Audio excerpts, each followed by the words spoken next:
Installez-vous en direct de ce mois d'octobre. Nous voyons les choses spirituelles.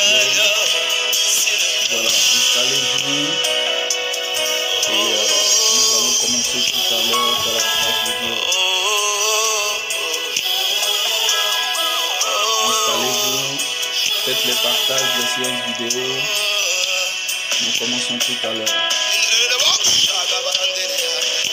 Nous commençons tout à l'heure. Nous commençons tout à l'heure.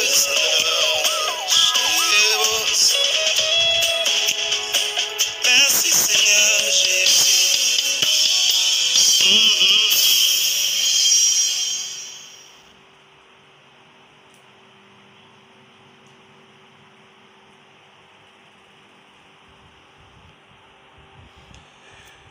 Voilà. Shalom à tous. Shalom à tous. Soyez les bienvenus. J'espère que vous allez bien. J'espère que vous avez bien commencé votre mois d'octobre. Pour nous, ça va par la grâce du Seigneur Jésus. Nous sommes là aujourd'hui pour parler d'un sujet important. L'importance des songes dans la nouvelle alliance. Nous avons commencé les directs depuis quelques jours et nous parlons depuis des rêves, des songes, des visions. Nous parlons. Shalom, shalom à tous. Shalom, shalom ma fille Bénédicte. Shalom ma fille Laetitia. Voilà, merci de vous installer et de partager dans les différents groupes auxquels vous appartenez. Faites des séances vidéo. Voilà, c'est plus simple pour que des personnes se connectent et viennent suivre nos différents directs. Voilà. Donc, pour tous ceux qui sont des habitués maintenant, vous savez que nous avons rendez-vous tous les soirs à partir de 17h jusqu'à 18h30. Donc hier nous étions là. Hier nous avons parlé de beaucoup de choses, mais en particulier des mauvais rêves, des cauchemars. Nous avons parlé de certaines choses spirituelles. Pour ceux qui étaient là, je pense qu'ils ont été bénis. Et aujourd'hui, nous allons parler de l'importance des songes dans la nouvelle alliance.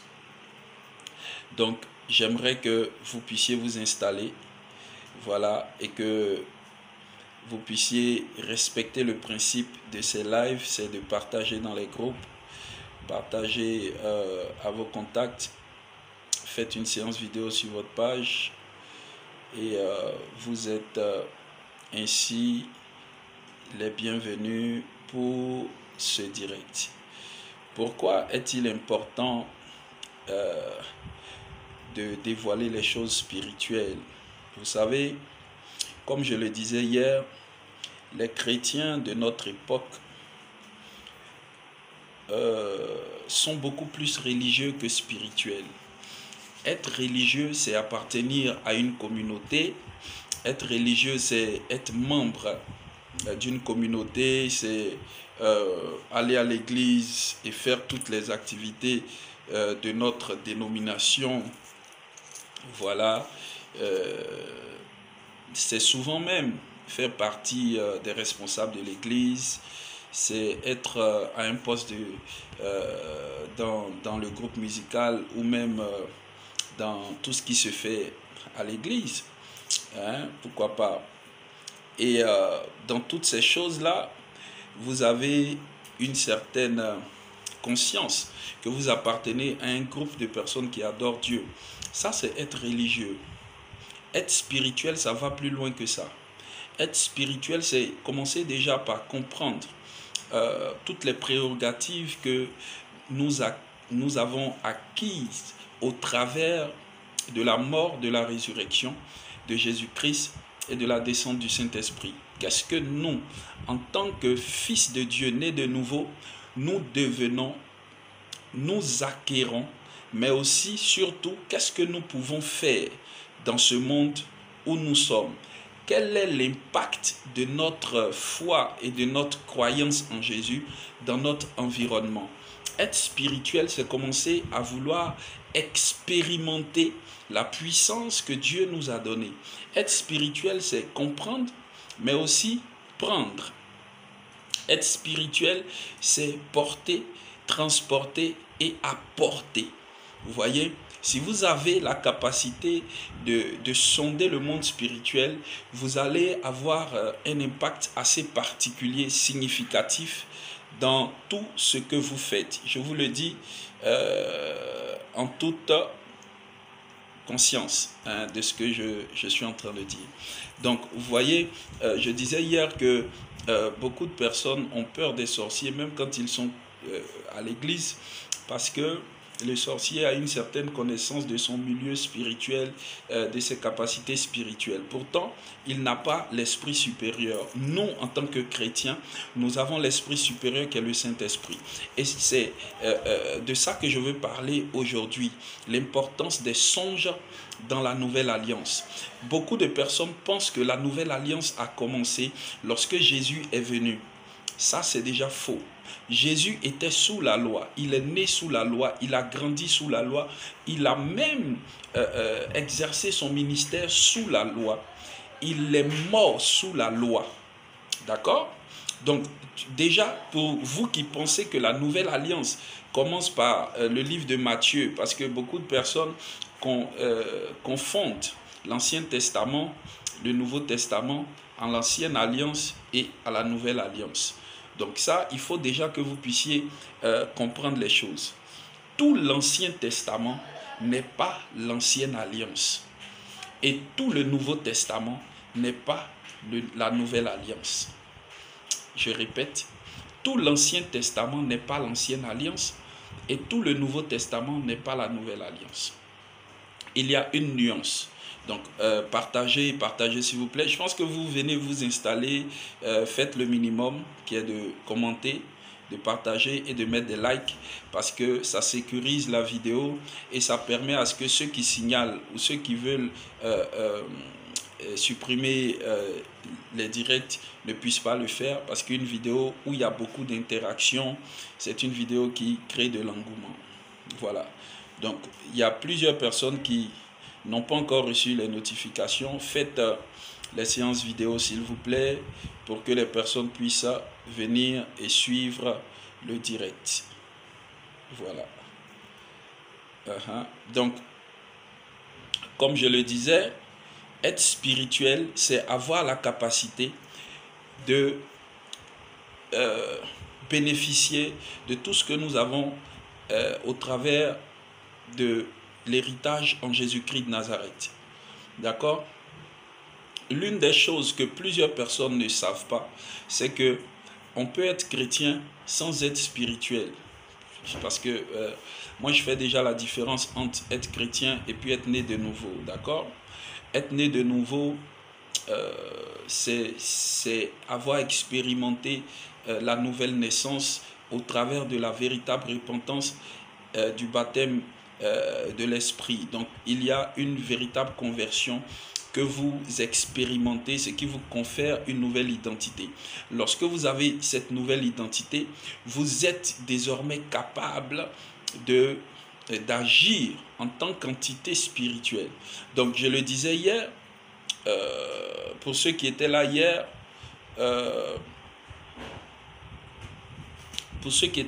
je le disais, il y a beaucoup de chrétiens qui n'ont pas d'impact dans le spirituel parce que en réalité, ils ne grandissent pas. Ils ne cherchent pas à grandir, à acquérir de la maturité. La Bible dit, aussi longtemps que l'héritier demeure un enfant, il ne peut pas bénéficier de l'héritage. D'accord? Donc, si vous ne cherchez pas à grandir et que vous êtes toujours des enfants, même quand vous êtes né de nouveau, vous n'êtes pas spirituel d'abord. C'est pendant que vous grandissez, lorsque vous devenez un fils, qu'on peut maintenant vous confier votre héritage. Donc, il y a un parcours entre la nouvelle naissance, naître de nouveau, et devenir un homme spirituel. Beaucoup de personnes ne comprennent pas ça. Je me rappelle qu'un jour, un jour, je ne sais plus si c'est dans un commentaire ou bien je ne sais plus si c'était en direct, il y a quelqu'un qui me disait qu'un homme ne peut pas être spirituel, que c'est Dieu seul qui est spirituel. Vous voyez? Parce que les gens ne comprennent pas. Être spirituel n'a rien à voir avec le corps. Celui qui pense qu'un homme ne peut pas être spirituel, c'est qu'il n'a pas compris qu'en réalité, nous sommes un être à plusieurs dimensions. Vous voyez? Déjà, en nous, il y a l'esprit. Donc, spirituel est un adjectif de l'esprit. Donc, si en nous, il y a un esprit, c'est que nous sommes spirituels. Ça, déjà, ça résout le problème des incrédules à la spiritualité humaine. Maintenant, quand on va plus loin, comme je l'ai dit, le spirituel est vaste. Le spirituel est vaste. Il n'y a pas que le domaine divin, mais il y a aussi le domaine où nous pouvons avoir affaire aux entités sataniques et démoniaques. Il y a tout un monde dans le spirituel qui se diversifie en fonction des objectifs, en fonction de l'impact. Donc, j'ai pris un exemple simple. Voilà, le spirituel est comme un couteau. Celui qui a de bonnes intentions l'utilise pour faire de bonnes choses, et celui qui a de mauvaises intentions l'utilise pour nuire. Vous voyez? Donc, le diable, sachant que nous avons besoin du spirituel pour influencer notre vie terrestre, donne des possibilités à ceux qui aiment les raccourcis, à ceux qui sont friands des choses bizarres. Voilà, il leur donne la possibilité d'obtenir gain de cause, mais ils ne savent pas qu'il y a toujours un retour. D'accord? Il y a toujours un retour. Et beaucoup parmi nous, en acceptant de marcher dans les pas du Seigneur Jésus, ne comprennent pas que nous sommes désormais dans un royaume. Vous voyez? Et quand on parle du royaume de Dieu sur la terre, c'est l'ensemble de tous les nés de nouveau qui créent un champ, bon, je ne dirais pas un champ magnétique, vous voyez, ça ressemble trop à la science, mais l'ensemble de tous les nés de nouveau qui créent une atmosphère spirituelle sur la terre. D'accord? Donc, il y a les activités angéliques, il y a les activités de l'onction, il y a les activités de l'esprit, et toute cette atmosphère-là compose le royaume des cieux. Donc, vous allez voir que Jésus a beaucoup parlé du royaume des cieux par des paraboles, juste pour nous faire comprendre que le royaume des cieux est au milieu de nous. Maintenant, ce que je voulais faire comprendre pour entrer dans mon sujet d'aujourd'hui, c'est que il y a quelque chose qui s'est passé. Il y a quelque chose qui s'est passé pour que nous passions de l'ancienne alliance à la nouvelle alliance. Et je l'ai dit tout à l'heure, la nouvelle alliance ne commence pas par le Nouveau Testament. La nouvelle alliance commence, quand vous allez m'écouter, vous allez comprendre. Parce qu'il fallait qu'il y ait un échange. Il fallait qu'il y ait un échange entre l'humanité et la divinité. Lorsqu'on parle d'alliance, on parle d'un contrat entre deux entités qui s'accordent sur quelque chose. Donc, chacune de ces entités apporte quelque chose à l'autre. Et c'est ce qui scelle la convention, c'est ce qui scelle le pacte, c'est ce qui scelle l'alliance. D'accord? Donc, quand on parle de nouvelle alliance, il fallait que Dieu apporte quelque chose et que les hommes aussi apportent quelque chose. Vous voyez, c'est ça qui fait l'alliance. Ok, donc vous allez voir que la Bible dit: Dieu a tant aimé le monde qu'il a donné son Fils unique, afin que quiconque croit ne périsse point, mais qu'il ait la vie éternelle. D'accord? Donc, Jésus vient sur la terre. C'est Dieu qui a donné. Dieu a donné ce qu'il avait de plus cher. Donc, sa part de convention, c'était que lui, il donne ce qu'il a de plus cher. D'accord? Maintenant, la part des hommes, c'était que les hommes donnent ce qu'ils ont de plus mauvais. Donc, Dieu donne ce qu'il a de bon et les hommes donnent ce qu'ils ont de mauvais. D'accord? Exchange. Vous voyez? Donc, Jésus était venu et il fallait que ce qu'il y a de bon de Dieu et ce qu'il y a de mauvais des hommes s'unissent sur la croix. Est-ce que quelqu'un comprend ce que je dis?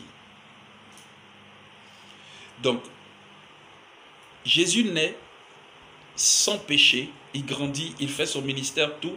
Il arrive à un niveau où il doit rencontrer ce que les hommes ont de mauvais. Donc, voilà pourquoi on dit qu'il s'est porté de nos péchés. Donc, c'est les péchés des hommes qui étaient ce qu'ils avaient de mauvais en eux. Il fallait que les péchés des hommes et l'homme juste, parfait, que Dieu a donné, puissent se rencontrer. C'est ça le symbole de la convention. Voilà pourquoi on parle d'une croix. Donc, Jésus qui est le bon, Jésus qui est le bon, rencontre les péchés des hommes sur la croix. Et quand les deux se rencontrent, il y a quelque chose qui se produit. Le pacte est scellé. D'accord? Le pacte est scellé. Quelque chose se produit là. Et vous allez voir qu'à partir de là, il y a un nouveau ciel qui s'ouvre. Il y a quelque chose qui se produit sur la terre. Et nous passons d'une dimension à une autre. Parce que sur la croix, ce qui s'est produit a fait shifter les hommes dans une nouvelle dimension. Voilà pourquoi dans le temple de Jérusalem, le voile s'est déchiré du haut jusqu'en bas. Parce qu'il n'y avait plus le lieu de faire l'adoration, le culte comme avant. Shalom, maman Dodo, ça va? Donc, on ne faisait plus le culte comme avant. Dieu venait de mettre fin à ce culte où le lieu très saint, qui était séparé du lieu saint par un grand voile, ce voile avait été déchiré. Pourquoi? Parce qu'en réalité, dans l'ancienne alliance, le souverain sacrificateur qui était de service l'année devait entrer derrière le voile qui était là où se trouvait le lieu très saint, le saint des saints comme on l'appelle, pour aller rencontrer Dieu, présenter les offrandes du peuple, etc. Personne ne voyait là-bas, personne ne pouvait y accéder non plus. D'ailleurs même le souverain sacrificateur qui y allait était attaché par des clochettes avec une corde, etc., sur laquelle il y avait des clochettes, juste pour s'assurer qu'il était toujours vivant lorsqu'il prenait plus de temps là-bas. Maintenant, quand ce que Dieu a de bon est venu rencontrer ce que les hommes ont de mauvais, sur la croix, il y a eu une convention. Il y a quelque chose de nouveau qui s'est produit et le voile s'est déchiré.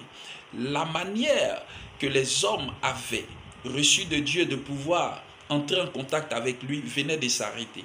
L'ancienne alliance qui avait été scellée avec le peuple d'Israël au travers de la loi de Moïse venait d'être achevée, venait d'être accomplie. D'accord? Et maintenant, nous entrions dans une nouvelle dimension. Et vous allez vous rendre compte que lorsque Jésus, après sa résurrection, a passé du temps avec ses apôtres, avant de retourner au Père, il leur a dit, une puissance descendra sur vous et vous serez mes témoins partout jusqu'aux extrémités de la terre. Donc, ne vous éloignez pas de Jérusalem, restez là jusqu'à ce que cette puissance-là arrive. Lorsque Jésus a donné cette instruction, Jésus était en train de dire que puisque le pacte a été signé, la nouvelle alliance a été signée, la chose a été scellée, les péchés des hommes avaient rencontré le juste et que le sacrifice avait été fait sur l'autel du temple. Maintenant, il devait avoir un bénéfice, il devait avoir un héritage que les hommes recevraient selon la promesse de Dieu. Donc cet héritage-là, ce bénéfice-là, c'est le Saint-Esprit. Et le Saint-Esprit est venu comme le bénéfice de notre alliance avec Dieu, de cette nouvelle alliance avec Dieu. Vous voyez? Puisque dans l'ancienne alliance, le Saint-Esprit n'habitait pas en nous. Le Saint-Esprit qui était la présence de Dieu venait, accomplissait ce qu'il avait accompli et partait. Mais maintenant, parce que cette nouvelle convention a été signée, a été scellée, les hommes devaient maintenant recevoir l'Esprit de Dieu en eux. Voici le bénéfice de cette nouvelle alliance. Et je veux que nous puissions lire ensemble, pour ceux qui ont leur Bible, prenons le passage. Voilà, si il y a quelqu'un qui peut noter le passage pour nous, ça sera vraiment bien. Nous allons lire le passage de Actes chapitre 2. Actes chapitre 2. Actes chapitre 2. Partagez le direct s'il vous plaît. Voilà, partagez le direct. Nous sommes qu'à 4 personnes. C'est pas normal. Il faut partager le direct dans les groupes. Partagez le direct sur vos pages. Faites des séances vidéo pour que ceux qui ne sont pas encore alertés, parce que les directs se feront à cette heure-ci tous les jours. Donc il faut que les gens s'habituent pour qu'ils soient au rendez-vous. Et c'est à vous de pouvoir les alerter autant que vous pouvez par vos partages, par vos séances vidéo, afin qu'ils soient informés. Voilà. Donc Actes chapitre 2, à partir du verset 15. Est-ce que je peux lire? Actes chapitre 2, à partir du verset 15. La Bible dit: ces gens ne sont pas ivres, comme vous le supposez, car c'est la 3e heure du jour. Mais c'est ici ce qui a été dit par le prophète Joël. Dans les derniers jours, dit Dieu, je répandrai de mon esprit sur toute chair. Vos fils et vos filles prophétiseront. Vos jeunes gens auront des visions et vos vieillards auront des songes. Oui, sur mes serviteurs et mes servantes, dans ce jour-là, je répandrai de mon esprit et ils prophétiseront. Donc, Actes chapitre 2, versets 15 à 18. Actes chapitre 2, versets 15 à 18. Voici ce que la Bible dit. Vous voyez, ce même passage était une prophétie dans le livre de Joël, Joël chapitre 2, le verset 28. Et c'est ici au livre d'Actes des apôtres, chapitre 2 aussi, verset 17, que cette prophétie-là s'accomplit. Vous voyez? Et comme je l'ai dit, l'Esprit de Dieu était le bénéfice de cette nouvelle alliance et les hommes ont reçu l'Esprit de Dieu. Donc, les premières personnes à recevoir la plénitude du Saint-Esprit étaient les quelques 120 personnes qui étaient dans la chambre haute, y compris les apôtres qui ont été remplis. Et quand ils ont été remplis, ils ont commencé à prophétiser, ils ont commencé à parler en des langues qu'ils ignoraient. Et toute cette manifestation a attiré le regard de beaucoup de personnes. Des gens qui étaient venus à la célébration de la Pentecôte à cette époque-là, qui était une fête des moissons où plusieurs peuples venaient à Jérusalem. Et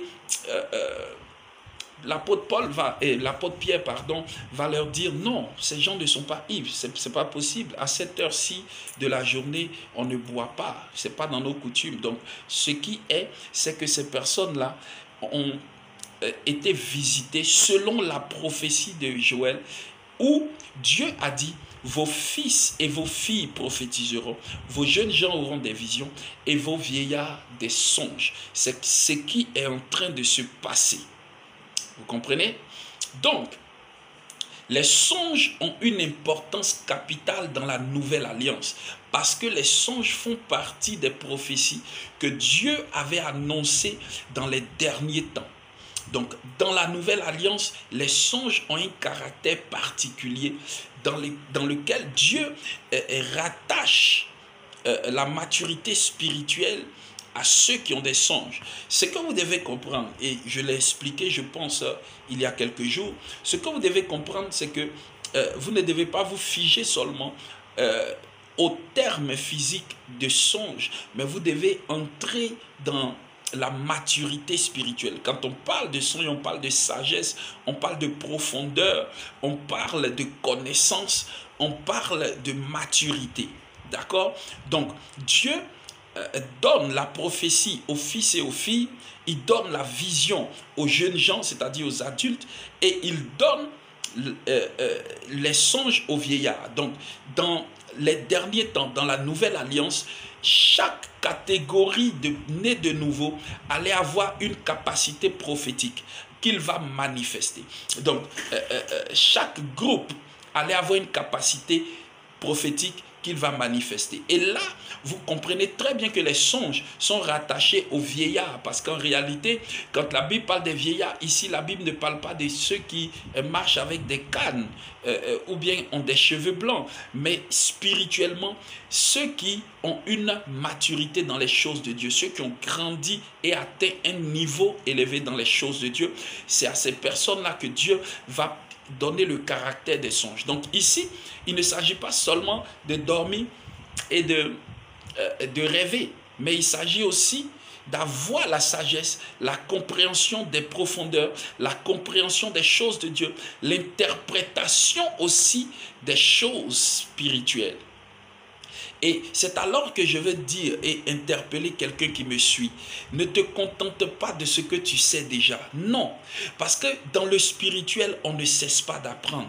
Dans le spirituel, il y a des profondeurs derrière les profondeurs. Dans le spirituel, il y a des hauteurs derrière des hauteurs. Personne ne peut s'asseoir et dire qu'il a atteint le summum, il a atteint la dimension limite. Non, il n'y a que Dieu seul qui est dans cette dimension. Nous qui recevons le Saint-Esprit, nous avons la possibilité d'aller très loin dans le mystère de Dieu, mais nous devons être des personnes qui veulent toujours apprendre, veulent toujours connaître, veulent toujours aller loin. Ne soyez pas de ceux qui se sont refroidis comme dans l'Apocalypse où on dit tu as perdu ton premier amour. Le premier zèle que nous avons reçu lorsque nous nous sommes convertis, lorsque nous sommes entrés dans le royaume, ce zèle-là ne doit pas nous quitter. Ce zèle de pouvoir manifester les choses de Dieu, ce zèle d'expérimenter les choses surnaturelles ne doit pas nous quitter. Et là, je veux raconter une anecdote comme ça. Je me rappelle que lorsque j'étais dans l'église où je me suis converti, je voyais l'Esprit de Dieu manifester des grandes choses. Et je disais comme ça dans la prière à Dieu, j'ai dit, mais Seigneur, comment les gens sont visités, les gens parlent en langue, les gens sont touchés et moi je n'expérimente pas. Je ne comprends pas, Seigneur. Est-ce que je ne mérite pas aussi d'aller dans cette dimension? Je veux expérimenter cela. Je veux que tu me touches. Je veux aller dans une autre dimension. Et c'était une aspiration profonde de mon cœur. Je n'avais pas ce regard de ceux qui disent, oh, ceux qui tombent là, ou bien ceux qui crient là, oh, ils sont trop charnels, ou bien je ne les voyais pas avec dédain, mais je les voyais avec admiration. Parce que je me disais, mais comment eux ils font pour que l'Esprit de Dieu puisse les visiter, et puis moi je suis là, je n'expérimente rien, et je désirais cela dans mon cœur fortement. Et un jour, à un programme de Pentecôte dans notre église, c'était un programme sur plusieurs jours, des soirées, et je faisais partie de ceux qui jouaient la sécurité à ce programme-là. Et c'est alors que, en plein programme, pendant la prière, l'Esprit de Dieu va tomber sur moi. Oh my God! Je vous assure que c'était une expérience. Je ne sais plus ce qui s'est passé après ça. Vous voyez, j'ai commencé à parler en langue pendant des heures. J'ai commencé à prophétiser. Les gens essayaient de m'attraper, on ne pouvait pas. C'était fort. Je venais d'expérimenter quelque chose. Et à partir de là, les choses ont décollé. Shalom, shalom, maman Rose, Dieu te bénisse. Donc, vous voyez que c'est le fruit d'une aspiration. En vous, vous devez désirer cela. Vous devez rechercher cela. Vous devez demander à Dieu de façon profonde. Pas parce que vous voulez, je ne sais pas, être vu, ou bien parce que vous voulez imposer les mains aux gens, ils vont tomber, ou bien parce que vous voulez forcément voir dans le spirituel. Non, mais parce que c'était pour moi la preuve que Dieu était vivant, était présent et qu'il m'avait choisi, qu'il m'avait aimé. Je ne comprenais pas comment je pouvais prier sans ressentir sa présence. Je n'acceptais pas le fait que je ferme les yeux, que je dise son nom et que je ne sente pas qu'il a répondu. C'était pour moi un problème. Donc, depuis ce jour où j'ai reçu mon baptême du Saint-Esprit, depuis ce jour, quand je me retrouve dans un lieu de prière, je ne faisais que prophétiser. Le don de prophétie s'est enclenché en même temps. Et souvent, je me retrouvais même à des prières de famille où on allait visiter des gens, où on doit juste une prière de famille. Là encore, des prophéties venaient. Là encore, l'Esprit de Dieu se manifestait. C'était devenu quelque chose d'extraordinaire. Et chaque fois que je priais, que je ne ressentais pas cette présence, je me mettais à demander pardon à Dieu, à demander au Seigneur de revenir. Parce que pour moi, c'était un signe. Vous voyez, et je ne savais pas que Dieu est en train de me préparer à un ministère prophétique, mais tout ce que moi je savais, c'est que mon Dieu était avec moi. Je sentais la présence de mon Père. Chaque fois que je fléchissais les genoux, je priais, ou que je l'adorais, ou que je le louais, je sentais qu'il était là. Ça suffisait pour moi. Vous voyez, ça suffisait de savoir qu'il est là et qu'il me conduisait de profondeur en profondeur. Et j'avais tellement envie de ressentir cette présence que je faisais des programmes de prière avec un autre frère de l'église. On se retrouvait 2 fois dans la semaine pour prier, et chaque fois qu'on priait, il y avait une telle présence de Dieu, il y avait des prophéties, il y avait des choses excellentes, et notre zèle ne faisait que grandir. On allait évangéliser, on frappait à des portes, on se promenait dans les salons de coiffure et de couture pour évangéliser, pour parler de Jésus aux gens. On marchait des kilomètres et des kilomètres, rien que pour aller prier à des cellules, rien que pour aller dans des programmes de prière. Et à cette époque-là, il n'y avait pas cette recrudescence de prophètes, de je vois, j'entends, je vois, j'entends. Mais à cette époque, c'était l'onction de Dieu, la présence de Dieu, c'était la sanctification. On avait tellement envie de s'éloigner du péché qu'on fuyait même nos anciens amis. On ne voulait plus retourner dans des choses. On était vraiment dans une dimension. On se disait que pour avoir l'onction, il faut se sanctifier, il faut être un homme qui marche dans la crainte de Dieu. Et on éloignait nos pieds de cela, on regardait le péché de loin. On avait tellement cette soif. Vous voyez, malheureusement, aujourd'hui, quand vous regardez l'atmosphère spirituelle, vous vous rendez compte que cette barrière-là est tombée. C'est un peu comme le mur de Berlin qui a été détruit. Aujourd'hui, les chrétiens n'ont plus ça, ce zèle, cette volonté. Non, aujourd'hui, tout le monde veut voir. Tout le monde veut des prophéties. Aujourd'hui, personne n'aspire à avoir une intimité avec Dieu. Aujourd'hui, personne ne veut grandir dans les choses de Dieu. Personne ne veut ressentir la douce voix du Père. Personne ne veut expérimenter cette communion qu'on a avec l'Esprit de Dieu.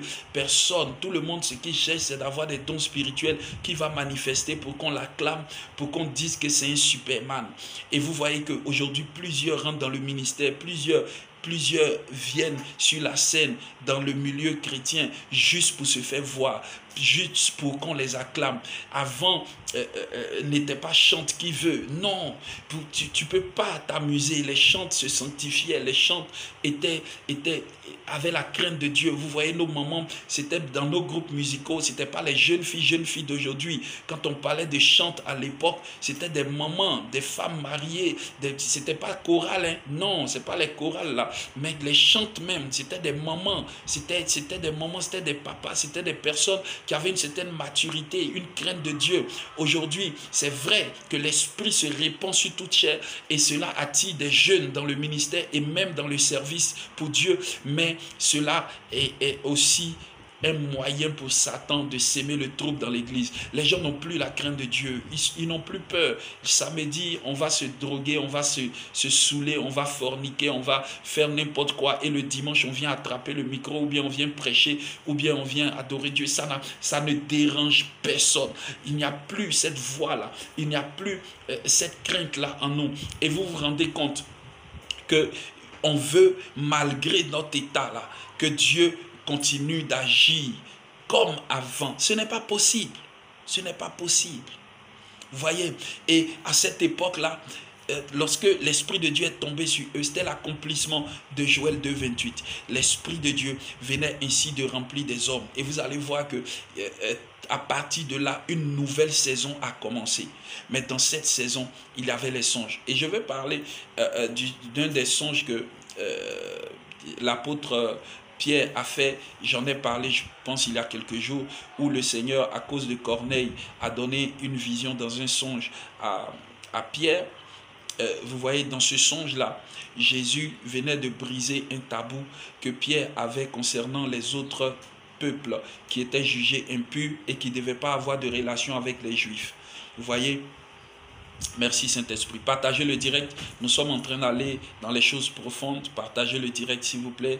Si vous venez de prendre le direct en cours, shalom, shalom, maman Seka, bisous à toi. Donc, si vous venez de prendre le direct en cours, partagez le direct et puis installez-vous. Faites des séances vidéo pour que des gens puissent suivre. Vous voyez? Et l'Esprit de Dieu est descendu. Et des personnes ont reçu une onction prophétique extraordinaire. Et je vous le dis, peut-être que vous ne le savez pas, mais je vous dis que la saison qui précède le retour de Jésus sera semblable à la saison qui a précédé sa première venue. La saison qui a précédé sa première venue, c'était la saison de Jean-Baptiste. C'était la saison du prophète qui annonçait la venue du Messie et qui interpellait le peuple sur leur péché et leur volonté de changer de vie.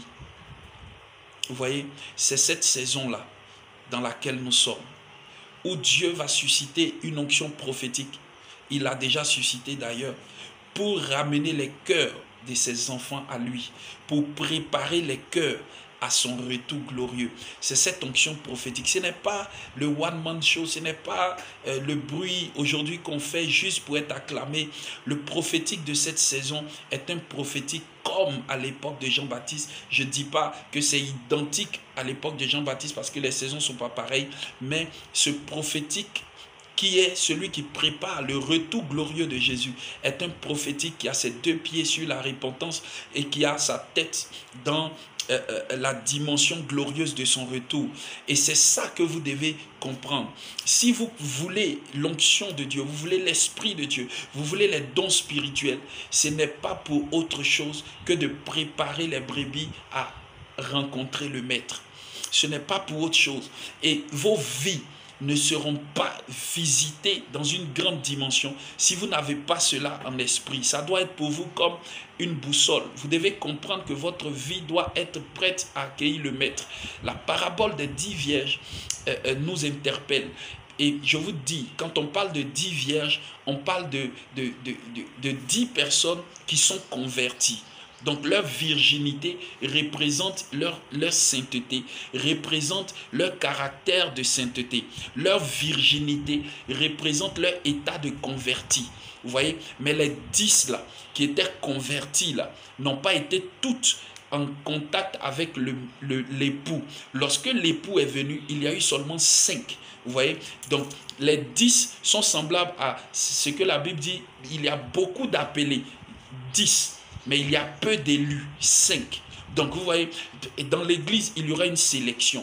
Dans les derniers temps, lorsque Jésus reviendra dans sa gloire, il y aura une sélection. Il y aura des personnes qui vont penser être sauvés et qui seront surpris de voir que leur lampe manque d'huile. Il y aura des personnes qui seront tellement sûres que Jésus va les prendre et puis à leur grand étonnement ne partiront pas avec lui.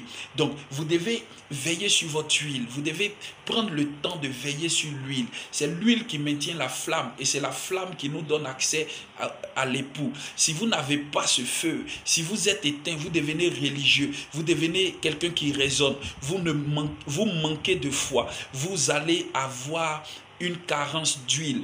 Et si l'huile est finie en vous, le feu finira par s'éteindre. Et si votre feu est éteint, l'époux ne vous prendra pas avec lui. Je vous dis la vérité. Cherchez à grandir dans les choses spirituelles. L'importance des songes dans la nouvelle alliance, c'est que chaque personne ne doit pas rester un fils ou une fille, mais il doit chercher à devenir un vieillard. Vous devez chercher à grandir. Vous devez chercher à acquérir de la maturité. Alors, vous allez atteindre la dimension des songes. La dimension des songes, c'est la dimension de la maturité. La dimension des songes, c'est la dimension de la sagesse. C'est la dimension de la connaissance. C'est la dimension de la profondeur. C'est la dimension du discernement. Lorsque vous devenez un vieillard, vous devenez une personne avec qui Dieu peut parler, Dieu peut composer. Rappelez-vous que les prophètes d'avant, quand Dieu voulait leur parler, quand Dieu voulait se révéler à eux, il le faisait en songe. Si des prophètes qui avaient l'esprit à l'époque dans l'ancienne alliance étaient en contact avec Dieu au travers des songes, ça veut dire que dans la nouvelle alliance,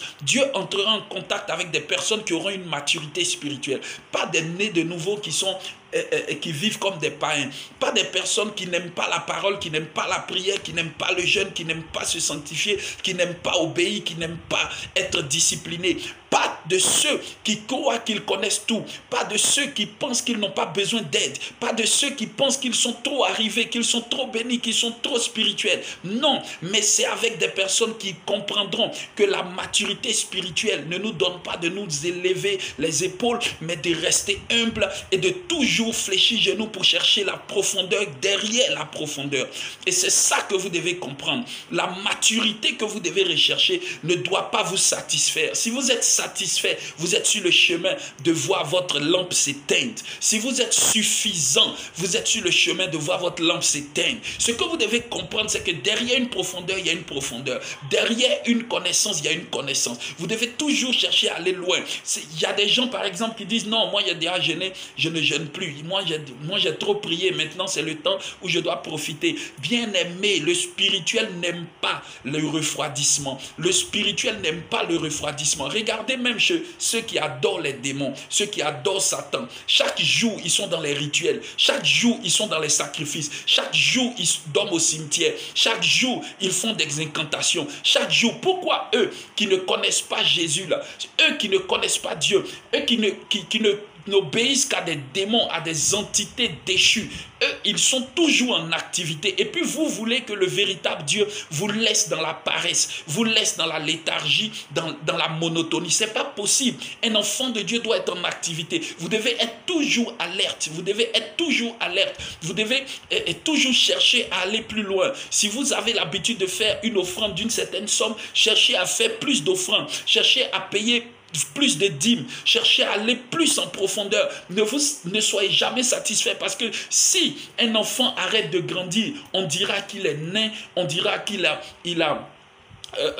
la trisomie, ou bien il a une malformation congénitale. C'est comme ça dans le spirituel. Tu ne dois pas arrêter de grandir jusqu'à ce que Jésus revienne. Si tu ne grandis plus, c'est que tu as une anomalie. Si tu ne grandis plus, c'est que tu as un problème de gène ou de conception spirituelle. Tu dois accepter de te soumettre au mécanisme de ce qui doit aller de l'avant. Jésus, en inculquant à ses disciples qu'ils devaient attendre à Jérusalem pour recevoir le Saint-Esprit avant d'aller, c'est parce qu'ils savaient que sans le Saint-Esprit, ils n'allaient pas pouvoir atteindre l'objectif. Mais avec l'Esprit de Dieu, ils allaient avoir un zèle, ils allaient avoir une force. Et Pierre, qui était de ceux qui avaient renié Jésus hier parce qu'il n'avait pas la possibilité de reconnaître qu'il était disciple de Jésus, sans le Saint-Esprit, tu as honte. Sans le Saint-Esprit, tu n'as pas la force de parler de Jésus aux gens. Sans le Saint-Esprit, tu ne peux pas faire les choses. Tu ne peux pas avoir le discernement, l'esprit ouvert, les dons spirituels. C'est pas possible. Mais quand ils ont reçu le Saint-Esprit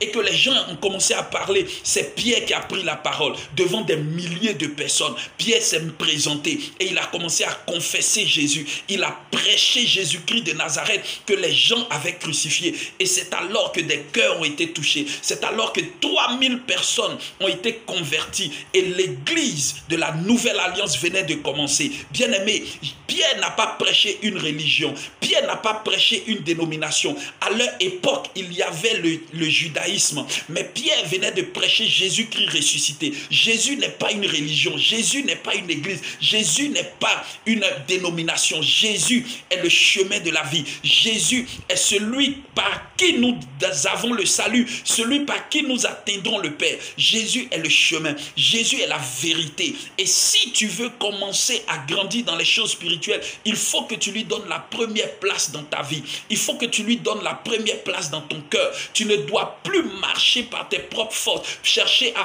accomplir les choses de toi-même. Tu ne dois pas penser que Jésus c'est dimanche et puis les autres jours là, je me débrouille au quartier. Non! Tu dois mettre Jésus au centre de tout ce que tu fais, au centre de ton travail, de ta famille, au centre de tes projets, au centre de tes activités, au centre de tes finances, au centre de tout. Tu ne dois pas le mettre à l'écart. Et si tu réussis cela, tu seras en train de grandir. Chaque jour, tu vas grandir. Chaque jour, tu vas grandir. Chaque jour, tu vas grandir. Et tu atteindras le stade de vieillard où tu seras caractérisé par les songes. L'importance des songes dans la nouvelle alliance, c'est que atteindre la dimension des songes, c'est atteindre le niveau supérieur, c'est atteindre la dimension supérieure. On parle de fils et de filles qui prophétisent, ça c'est le premier niveau. Ensuite on parle de jeunes gens qui ont des visions, ça c'est le deuxième niveau. Mais les songes c'est pour les vieillards, c'est pour des personnes qui ont traversé toutes les dimensions et qui attendent maintenant le retour glorieux de Jésus. Qui sont ceux qui sont assis autour du trône de l'Éternel? Ce n'est pas les 24 vieillards, c'est les vieillards. C'est les 24 vieillards qui enlèvent leur couronne. Tu ne peux pas avoir une couronne tant que tu ne deviens pas un vieillard. Tu ne peux pas être auprès du maître tant que tu ne deviens pas un vieillard. C'est les vieillards qui s'asseyent à côté de lui. C'est les vieillards qui ont des couronnes. Et c'est là que tu dois arriver. Tu dois refuser de demeurer petit. Tu dois refuser la mauvaise nourriture spirituelle. Tu t'en vas à des programmes, on te parle de je vois. Quand tu sors de là-bas même là, tu n'es pas édifié. Vous voulez des prophéties. Vous voulez entendre des choses que vous connaissez déjà. Vous voulez écouter des choses surnaturelles. Bien aimé, ça sert à quoi qu'on te parle en chinois, même si c'est intéressant et puis tu ne comprends pas? Ça sert à quoi? Je suis émerveillé parce que quelqu'un parle le chinois. Si je ne comprends pas, peut-être qu'il est en train de m'insulter, peut-être qu'il est en train de me dénigrer, peut-être qu'il est en train de me salir et je suis en train de rire bêtement alors que je ne comprends rien. Tu ne connais pas les choses spirituelles, mais c'est toi qui aimes t'asseoir pour acclamer des choses qui sont spirituelles. Je ne comprends pas. Est-ce que tu peux un jour t'asseoir pour apprendre le chinois? Pour qu'un jour, celui qui parlera chinois devant toi, tu puisses le comprendre et tu puisses aussi converser en chinois avec lui. Est-ce que tu peux un jour grandir spirituellement pour qu'un homme spirituel et toi, vous puissiez converser dans le spirituel, vous puissiez agir ensemble dans le spirituel? Je ne veux pas que tu restes petit. Si tu restes petit, tu seras piétiné, tu seras manipulé. Des gens vont jouer avec ta vie. Et vous voyez des gens qui sont convertis, qui se laissent avoir par des faux prophètes, des faux docteurs, par des faux enseignements, parce qu'ils refusent de grandir. Ils sont là en train d'entrer dans l'apostasie parce qu'ils se laissent avoir par des doctrines des démons. C'est la vérité, ça existe. Mais bien aimé, toi tu peux ne pas en faire partie. Ce n'est pas toutes les nourritures qu'on mange, ce n'est pas toutes les nourritures qu'on consomme. Bien aimé, je vous dis la vérité. Si vous voyez quelqu'un qui est en train de manger une nourriture qui est avariée, une nourriture qui est pourrie, qui est dans la poubelle, vous allez tout de suite le qualifier de fou. Et dans nos églises, nous avons beaucoup de fous qui mangent n'importe quoi, qui consomment des nourritures pourries, qui consomment des nourritures avariées. Ils sont nombreux dans des programmes en train de consommer des nourritures pourries, des nourritures décomposées avec des asticots. Ça ne peut pas t'apporter la santé spirituelle. Ça ne peut pas te permettre d'avoir des vitamines nécessaires pour grandir, pour croître spirituellement.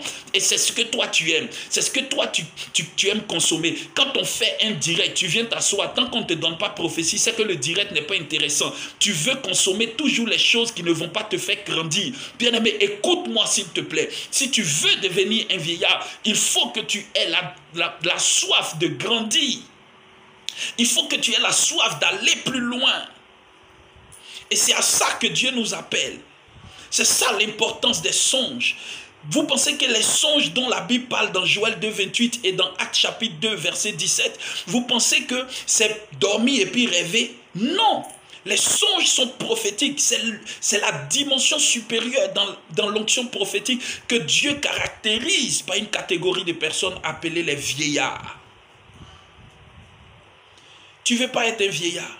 Le vieillard spirituellement, c'est celui qui a traversé le désert. C'est celui qui a remporté des victoires. C'est celui qui a son trône, qui est assis et qui a sa couronne. Tu veux des témoignages, mais tu refuses de vieillir. Tu veux des témoignages, mais tu refuses de grandir. L'apôtre Paul dit, quand j'étais petit, je réfléchissais comme un enfant, je faisais les choses comme un enfant. Mais depuis que j'ai grandi, j'ai arrêté de me comporter comme un enfant. Parce qu'il y a un moment où tu es enfant, il y a un moment où tu refuses de faire toujours comme un enfant. C'est ça qui est la vérité. Et nos églises, on est toujours en train de leur enseigner ce qu'on enseigne à l'école du dimanche. L'apôtre Paul dit, vous ne devrez plus être au niveau où on vous donne de la nourriture, de lait. On devrait vous donner de la nourriture solide, mais vous refusez de grandir. Et vous êtes toujours en train de nous faire revenir aux bases de la vie chrétienne parce que vous n'avez rien compris. Vous refusez d'obéir, vous refusez de vous discipliner. Vous êtes des rebelles à la parole, vous êtes des rebelles à l'instruction divine, vous êtes des rebelles à la voix de Dieu. Vous ne voulez pas grandir. Vous ne voulez pas que Dieu vous prenne d'un point A pour vous envoyer quelque part. Vous êtes bébé, vous voulez Lamborghini. Vous êtes bébé, vous voulez une villa. Vous êtes bébé, vous voulez passeport. Vous êtes bébé, vous voulez les grands costumes. Vous voulez la gloire, vous voulez les millions. Vous voulez les comptes en banque. Qui vous a dit qu'un bébé peut gérer ses bénédictions? Qui vous a dit qu'un enfant peut avoir ses richesses et puis pouvoir les gérer? Dieu n'est pas un homme. Dieu est plus intelligent et plus sage que nous. Si vous n'atteignez pas un niveau de maturité, il y a des bénédictions que vous n'aurez jamais. Il y a des bénédictions que vous n'aurez jamais. Si vous voulez aller voir les plus grands prophètes de la planète, si vous voulez aller pour qu'on vous impose les mains, qu'on vous impose les pieds, si vous voulez aller visiter les hommes de Dieu, les servants de Dieu, les plus pointes de la terre, si vous n'avez pas le niveau d'une bénédiction, vous ne l'aurez pas. Vous ne l'aurez pas. Et ce n'est pas de la magie avec Dieu. Avec Satan, vous êtes un enfant, vous avez 15 ans, 16 ans, vous allez faire son sacrifice, il vous donne. Au prix de votre âme, bien sûr. Aujourd'hui, vous regardez dans nos quartiers, des enfants de 15 ans, 16 ans, 17 ans, 18 ans, ils ont déjà des maisons, ils ont déjà des voitures. Souvent, quand vous garez à un feu, vous voyez à votre droite une voiture de luxe qui gare. C'est un jeune homme de 17 ans, 18 ans, ou bien même 16 ans qui est dedans et qui est au volant. Ils vont dans des pays pour aller faire des sacrifices parce que Satan s'en fout de ton âge, il s'en fout de ta maturité. Si tu es venu, il va te dire, mon ami, tu veux quoi? Voilà ce que tu dois donner pour avoir. Satan s'en fout que tu sois mature. Satan s'en fout de ton niveau de connaissance. Satan, tout ce qu'il veut, c'est que tu lui livres ton âme. Il te donne ce que tu veux en retour. Et en plus, il va t'empêcher d'en bénéficier. Tout ce que Satan te donne, il y a totem. Tout ce que Satan te donne, il y a effet secondaire. Tout ce que Satan te donne, il va te donner des limites. Mais avec Jésus, quand tu as qui est la maturité, les bénédictions viennent. Plus tu atteins un niveau, il y a un niveau de bénédiction. Plus tu atteins un niveau, il y a un niveau de bénédiction. Parce qu'il sait que tu ne peux pas gérer une bénédiction si tu n'as pas la carrure, si tu n'as pas le charisme pour gérer cette bénédiction. Le niveau spirituel que tu atteins détermine le niveau de bénédiction que tu obtiens.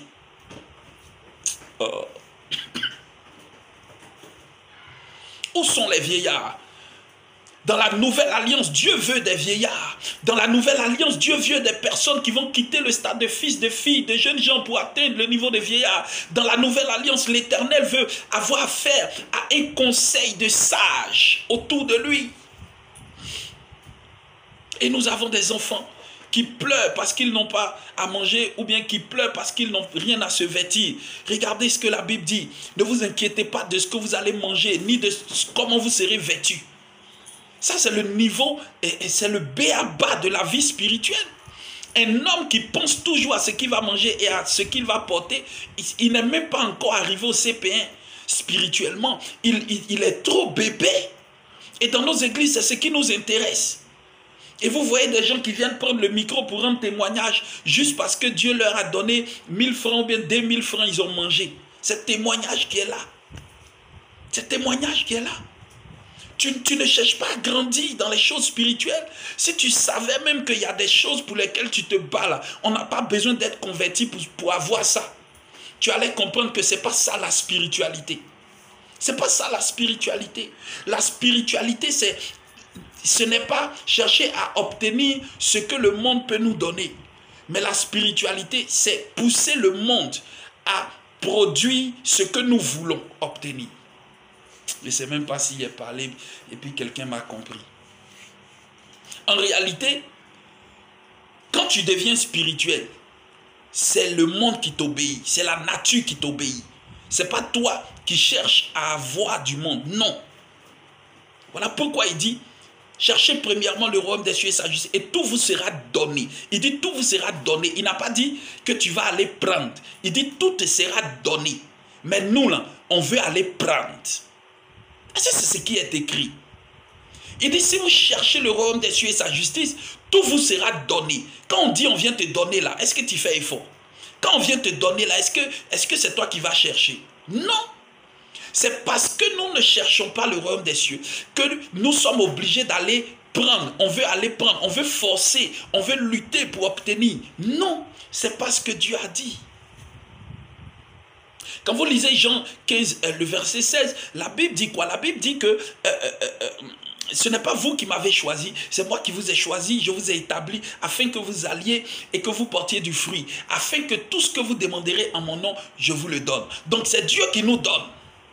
Ce n'est pas nous. Mais si on n'est pas prêt pour Dieu, comment Dieu peut être prêt pour nous? Si on ne fait pas pour Dieu, si on n'est pas prêt à s'intéresser aux choses du royaume, on ne pourra jamais, jamais avoir de résultats. C'est pour ça que nos églises sont remplies de païens endurcis, des inconvertis et des incrédules. On est obligé de vous donner des faux miracles pour que vous pensiez que Dieu est là-bas. Il y a des églises, souvent quand je m'assois, je regarde des images, mon esprit veut exploser. Il y a encore ce genre de chrétiens qui existent à notre époque. On vous envoie un faux malade, vous regardez le gars même, vous savez que c'est un faux malade même. Ça se voit à l'œil nu. Pour quelqu'un qui a le discernement, la maturité des choses spirituelles, vous sentez que ce qui est en train de se passer là, il n'y a pas le spirituel dedans. C'est de la mise en scène, c'est de la comédie. Ça se sent. Un homme spirituel ressent ce genre de choses. Mais vous voyez, ils finissent de faire les micmacs et puis tout le peuple acclame, tout le monde crie. Pourtant, le gars, il n'a jamais été malade. On l'envoie pour te flasher, pour prendre ton argent parce que tu n'es pas mature, tu es un bébé. Tu es un bébé. Donc, on joue avec ta vie, on joue avec ta foi et puis on mange ton argent. Voilà. Et ce genre de personnes-là, tellement ils se sont fait dépouiller, ils se sont fait truc, ils ne croient plus à un moment donné que Jésus est capable. Ils ne croient plus aux hommes de Dieu parce qu'ils sont allés se vautrer dans la boue des menteurs. Ils sont allés s'asseoir au milieu des faux. Et maintenant, ils pensent que tout le monde est pareil. Ils pensent que tout le monde est pareil. Quand ils voient un homme de Dieu qui leur dit, ils disent, ah, ce sont les mêmes là. Que Dieu te libère de ton esprit de nanisme spirituel. Si tu ne cherches pas à grandir, tu seras manipulé comme ça. Si tu ne cherches pas à connaître Jésus dans les profondeurs, connaître les choses spirituelles, si tu ne cherches pas à découvrir les choses de Dieu, tu seras toujours manipulé comme ça. Ils vont jouer avec ta vie matin, midi et soir. Et j'ai mal. Parce que les églises où on enseigne la parole de Jésus, où on inculque les valeurs du royaume aux gens, ces églises sont vides. Les gens n'aiment pas. Non. Et ils aiment où on leur dit comment tu vas devenir millionnaire. On leur dit comment tu vas attraper bien ton mari. On leur dit comment tu vas te marier. Comment tu vas voyager. Venez, l'eau qui est là, quand vous payez ça, tu prends pour te laver, tu vas avoir mari, tu vas attirer les garçons. Tu vois, huile qui est là. Quand tu prends ça, tu frottes ça sur toi, l'argent va venir beaucoup. C'est dans les églises comme ça là qu'il y a du monde. Il y a du monde. Parce que les gens ne cherchent plus Dieu, ils cherchent les choses du monde. Les églises d'aujourd'hui font mal au cœur. Quand vous regardez la configuration des chrétiens d'aujourd'hui, vous avez mal. Vous avez mal parce que vous vous rendez compte qu'il y a du travail à faire. Il y a du travail à faire. Hein? Les gens veulent rester des bébés et avoir un patrimoine qui est grand, un patrimoine qui est glorieux. Ce n'est pas possible. Les choses spirituelles ne fonctionnent pas comme ça. Non. Voilà pourquoi ces directs-là, vous devez les suivre, vous devez les écouter. Ça va briser dans votre esprit ce conformisme religieux. Ça va vous donner d'être libéré, d'être renouvelé dans votre intelligence et de découvrir des choses spirituelles. En réalité, il n'y a rien de mystérieux dans le spirituel. Ce qui fait le mystère, c'est parce que c'est caché. Dès que ce n'est plus caché là, c'est plus mystérieux. Mais on veut vous faire croire que c'est quelque chose qui fait peur. Le spirituel, c'est faux. Le spirituel, il faut le découvrir. Quand tu le découvres, ça devient ta vie de tous les jours. Ça devient ton quotidien.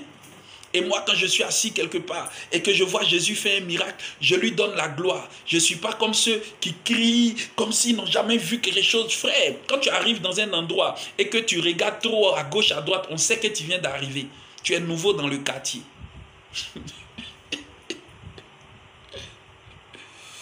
Quand tu vois les grandes choses, les belles choses, tu es toujours en train de regarder, ta tête tourne. Quand on voit quelqu'un comme ça, dans une grande surface, ici chez nous à Abidjan, on parle de Abidjan Mall ou bien des Cap Sud, Cap Nord, Prima, ces gens de trucs. Quand vous voyez des gens qui sont là comme ça, leur tête, ils sont surpris par tout ce qui se passe. On sait qu'ils n'ont pas l'habitude de venir là-bas. C'est pareil, quand tu es du royaume là, il y a des choses tu es habitué. Quand tu acquiers la maturité dans les choses de Dieu, les miracles là sont pour toi un moyen de glorifier Dieu et non d'être surpris, stupéfait, émerveillé parce que pour toi c'est quelque chose qui est trop surprenant. Non, si tu as déjà dans ton cœur que Dieu est capable de tout, quand tu vois un paralytique, tu sais que Dieu peut le lever. Ça là, on n'a pas besoin de te marmailler pour ça. On n'a pas besoin de faire des micmacs pour ça. Et vous voyez, la plupart de ceux qui viennent comme ça pour jouer les faux malades et puis ils s'élèvent là, il faut les chercher dans l'église les semaines qui viennent. Tu ne vas plus les voir. Ce n'est pas des fidèles, ce sont des acteurs. Ce sont des acteurs. Et les enfants de Dieu se font manipuler. Quand ils finissent de faire ça, les vrais malades qui sont là, pour eux, là, on dit, ils n'ont qu'à faire offrande. Pour eux, là, on dit, ils n'ont qu'à gêner, prier. Pour eux, pourtant, la personne qu'on a levée tout à l'heure n'a pas fait toutes ces choses-là. Comment vous pouvez ne pas être aussi illuminé pour comprendre que c'est du faux? C'est du faux. Jésus fait des miracles authentiques. Et je suis témoin de certains miracles de Jésus où tu te dis, mais Dieu existe encore. Il n'a pas changé. Les miracles authentiques de Dieu, vous sentez la force de l'esprit derrière.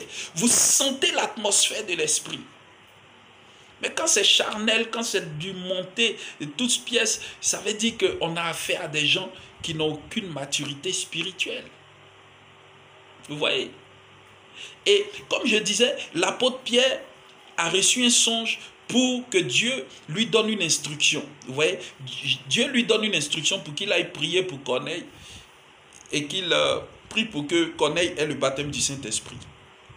Vous voyez, donc les songes sont importants dans la nouvelle alliance parce que Dieu peut se révéler à nous pour nous donner des instructions. Les songes sont importants dans la nouvelle alliance parce que Dieu peut nous prévenir du danger.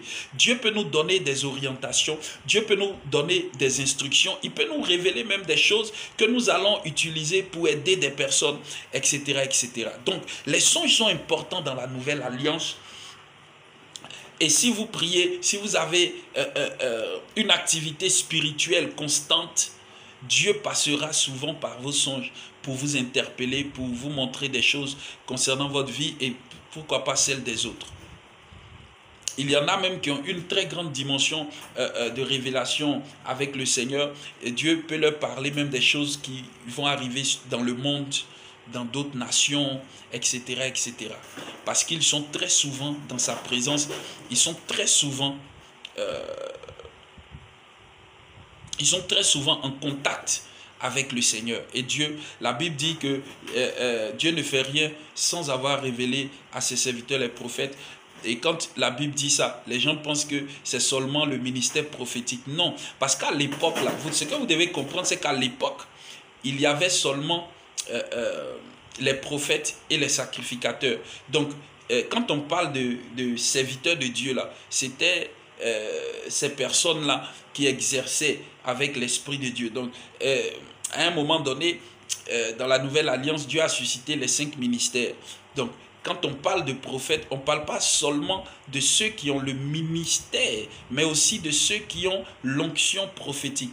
On peut avoir l'onction prophétique sans être prophète. On peut manifester les dons prophétiques sans être prophète.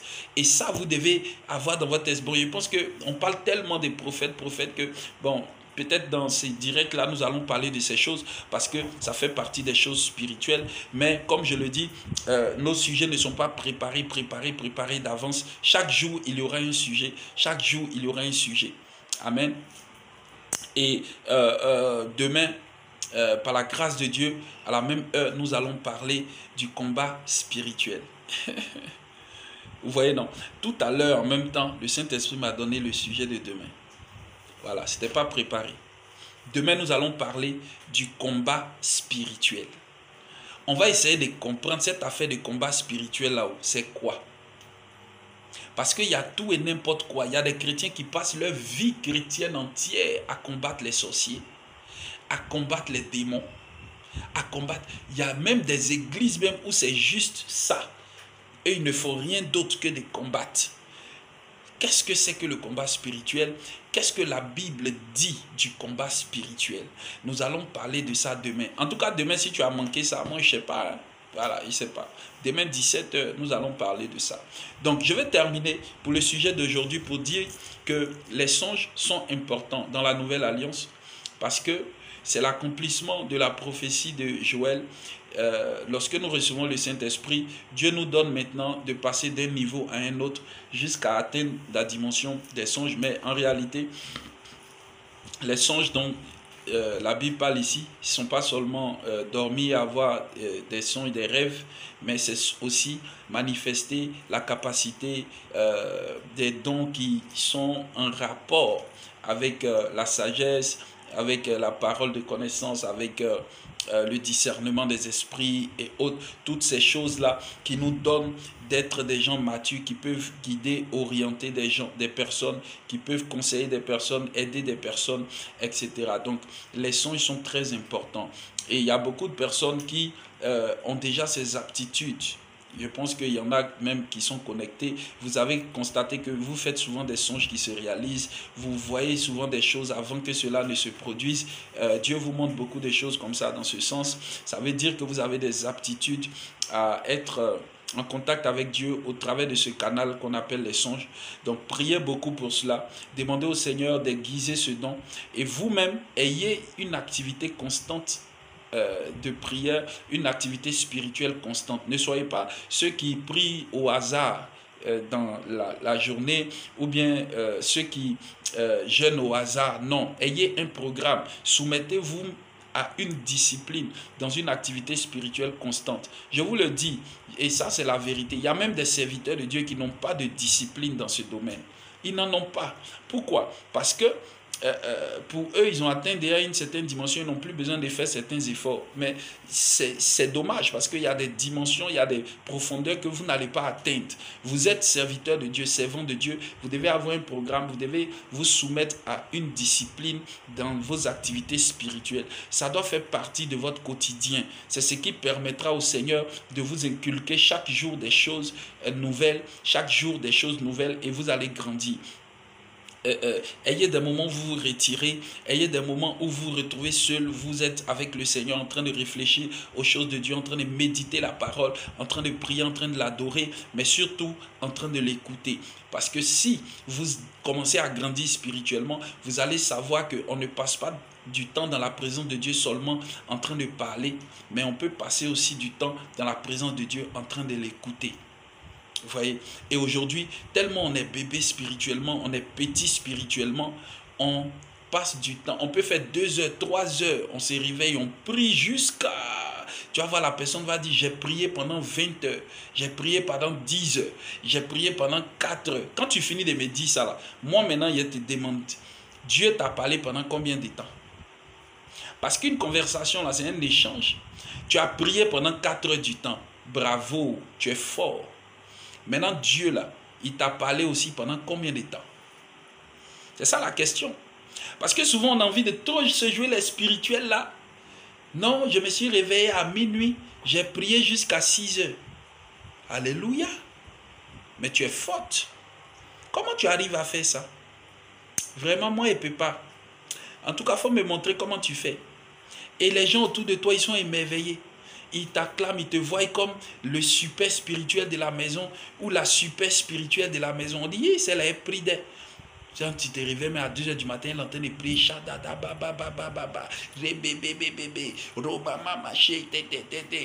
Jusqu'à 5 h. On dit, ouais, tu pries. Mais ce que tu as oublié là, c'est que la prière là, la prière c'est une communication. Si tu passes 4 heures du temps en train de parler à Dieu, il faut aussi passer du temps en train de l'écouter. Qu'est-ce que Dieu te dit?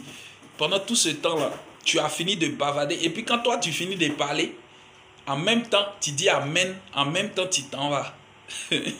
C'est comme quelqu'un qui vous appelle, il parle. Quand il finit de parler, il vous raccroche au nez. Et c'est comme ça que beaucoup de bébés spirituels se comportent dans la présence de Dieu. Donc, ne pensez pas qu'une personne que vous voyez trop silencieuse est une personne qui ne prie pas. C'est une personne qui acquiert de la maturité. Parce que le spirituel, ce n'est pas bavarder. Le spirituel, c'est ouvrir son esprit. Le spirituel, il y a des niveaux. Je ne sais pas, il y a vous dévoiler des choses spirituelles pendant ces directs-là. Vous allez penser que je ne suis pas en train de parler de la Bible. Pourtant, le spirituel, là, c'est ça.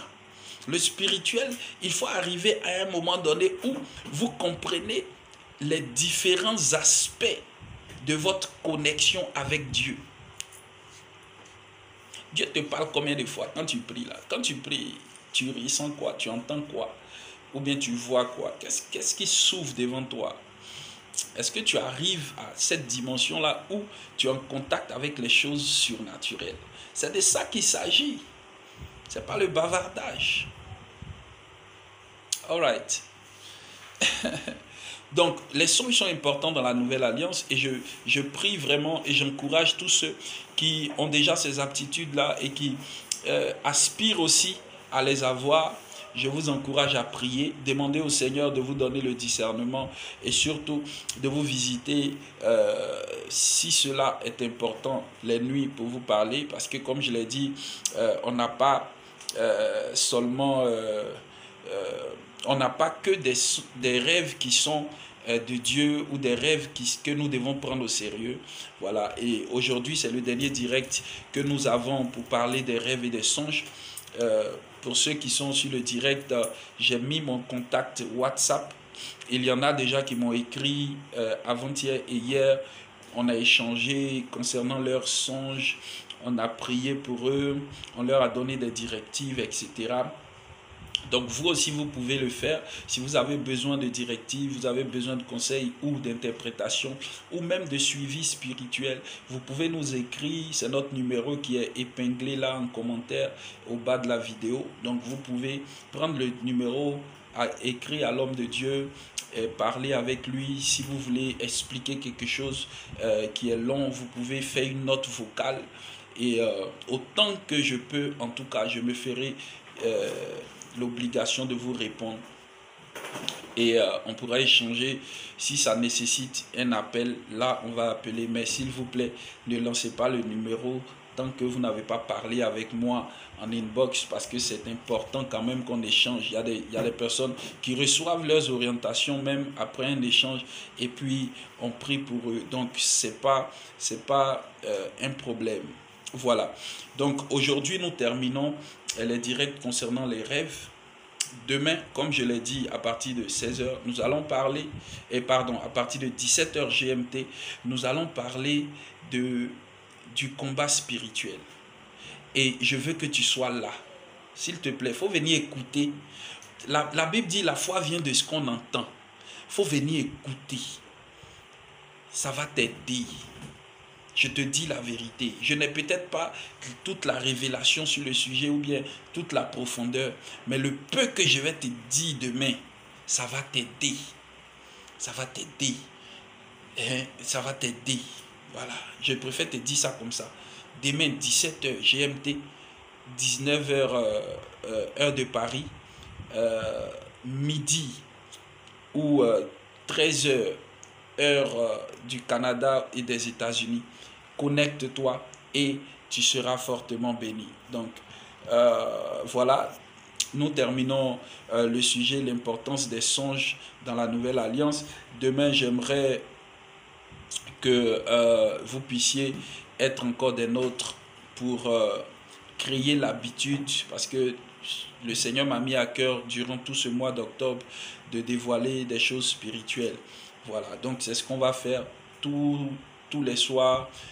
En tout cas, si on n'a pas d'obligation ailleurs, on sera là et on va parler de ces choses-là. Donc, soyez au rendez-vous.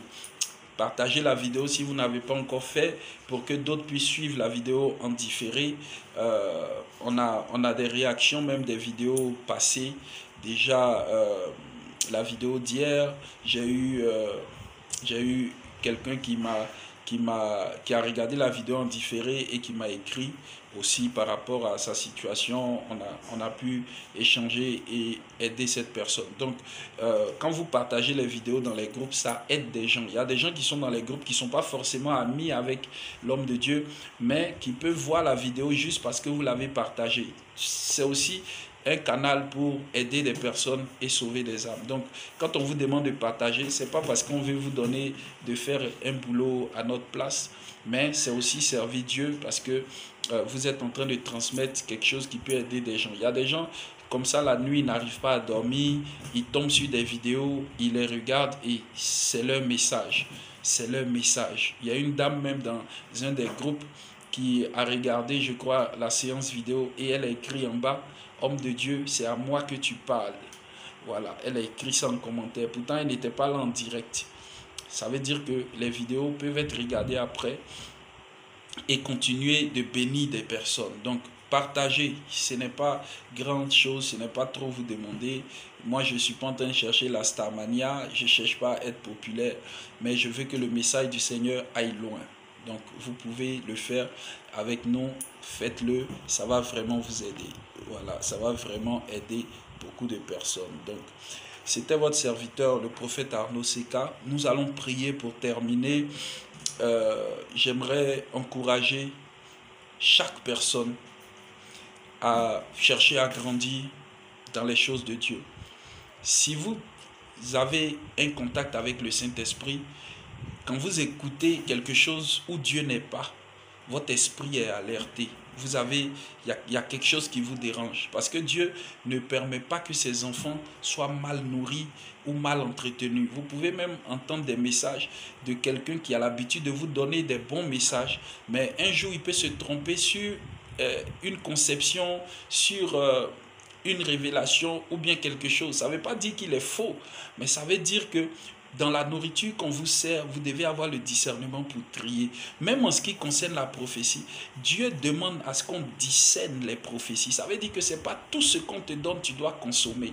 Non, Dieu se soucie de ta santé spirituelle. Tu ne dois pas consommer tout et n'importe quoi. On ne doit pas t'imposer les mains à tort et à travers. Tu ne dois pas être dans les instructions de prière à tort et à travers. Tous les prophètes te disent fais ceci, fais comme ça, tu es dedans. Finalement, on ne sait plus où tu vas. Il faut que tu aies une ligne de conduite. Et si tu sais comment est-ce que tu marches avec Dieu, tu auras du mal à te laisser manipuler, à te laisser entretenir ou bien conduire par n'importe qui. Vous comprenez? Il y a des vrais serviteurs de Dieu, il y en a. Mais aujourd'hui, ils sont devenus rares parce que les faux ont pris l'espace. Il y a beaucoup qui ont pris l'espace qui empêche que vous rentrez en contact avec les authentiques serviteurs. Mais c'est à vous d'avoir ce discernement-là. C'est à vous d'avoir l'intelligence de Dieu pour savoir que tel canal est un canal de bénédiction. Je dois être en train de l'écouter. Je peux lui confier mes sujets. Je peux lui parler. Je sais que Dieu va passer par lui pour me bénir ou bien pour m'orienter ou bien voilà. Donc ces choses-là, on ne les fait pas en vain. Vous voyez, je viens de passer pratiquement 1h, 20 minutes en train de parler des sujets spirituels. Ce n'est pas parce que j'ai rien à faire, mais c'est parce que Dieu me demande d'être disponible dans ce mois d'octobre pour ces directs. C'est pour ça que je le fais. Vous voyez, ce n'est pas pour faire comme les autres ou bien pour suivre la mode ou bien non. Bien aimé, les choses spirituelles sont trop sérieuses. Les âmes sont trop précieuses. pour Dieu, pour qu'on vienne jouer avec leur destinée. Donc, quand on fait ces choses-là, on a besoin d'être soutenu, on a besoin d'être encouragé, on a besoin des personnes qui ont la même vision des choses de Dieu, sinon les mêmes objectifs, hein, et on va ensemble, et on avance ensemble. Donc, c'est pour cela que ce mois-là, nous serons là de 17h à 18h30. Et le thème général de cette directe, c'est dévoilons les choses spirituelles. Et je serai là, vous pouvez vous abonner à ce profil pour avoir les notifications lorsque nous serons en direct tous les soirs.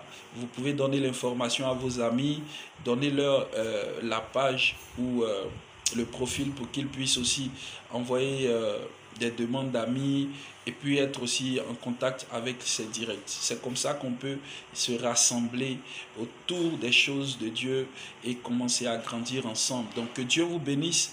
Je vous aime de l'amour du Seigneur et je vais prier pour terminer. Saint-Esprit, merci. Oh, Shadababouch. Satare Massi. Amina. Le oui et l'amen. Le premier et le dernier. Le point final. Le rédempteur. Il se lève le dernier.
Shalom et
à très